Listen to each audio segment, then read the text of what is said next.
അതെ, ഇന്ന് എൻ്റെ കൂടെ ഒരാളുകൂടി ഉണ്ട് കേട്ടോ. ആരാന്ന് ഇപ്പം നിങ്ങൾക്ക് മനസ്സിലാവും. വാവേ, ഇന്ന് നമ്മൾ എന്താ ഉണ്ടാക്കാൻ പോകുന്നേ?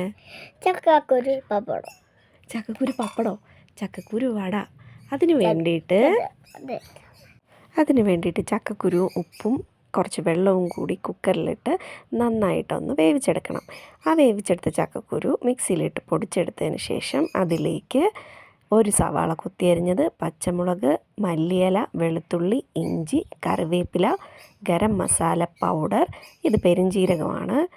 എന്നിട്ട് അതോടൊപ്പം തന്നെ 1 കപ്പ് കടലമാവ്, 1/2 കപ്പ് അരിപ്പൊടി കൂടി ചേർത്ത് നന്നായിട്ട് കുഴച്ചെടുക്കണം. നമ്മുടെ പരിപ്പ് വടയുടെയൊക്കെ ഒരു പരുവത്തിന് നന്നായിട്ട് കുഴച്ചെടുക്കണം. വെള്ളം ചേർക്കാൻ മറക്കരുത് കേട്ടോ. ആവശ്യത്തിനനുസരിച്ച് വെള്ളവും കൂടി ചേർത്ത് കൊടുക്കുക. എന്നിട്ട് നന്നായിട്ട് കുഴച്ചെടുക്കുക. എന്നിട്ടൊരു പാൻ വെച്ച് അതിലേക്ക് സൺഫ്ലവർ ഓയിൽ ഒഴിച്ചിട്ട് ഇത് നന്നായിട്ട് നമ്മുടെ പരിപ്പ് വടയുടെ ഷേപ്പിൽ ഈ എണ്ണയിലേക്ക് ഇട്ട് വറുത്തെടുക്കാം.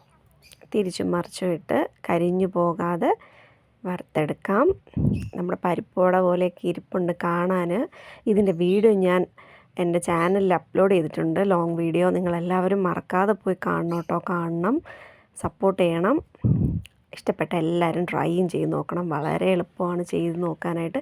അങ്ങനെ നമ്മുടെ പരിപ്പ് വട ഇവിടെ പരിപ്പ് വട അല്ല, ചക്കക്കുരു വട ഇവിടെ റെഡി ആയിട്ടുണ്ട്. എല്ലാവരും ട്രൈ ചെയ്ത് നോക്കണം.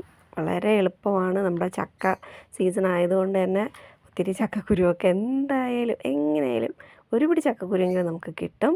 അതുകൊണ്ട് ഉറപ്പായിട്ടും നിങ്ങൾ ഉണ്ടാക്കി നോക്കണം. റെസിപ്പി ഇഷ്ടമായിട്ടുണ്ടെങ്കിൽ ബാബ പറയുന്ന കാര്യങ്ങളോട് ചെയ്തേക്കണേ. നിങ്ങൾക്ക് ഇത് ഇഷ്ടപ്പെട്ടെങ്കിൽ ലൈക്ക് ചെയ്യുക, ഷെയർ ചെയ്യുക, സബ്സ്ക്രൈബ് ചെയ്യുക കേട്ടോ. അപ്പം മറക്കല്ലേ.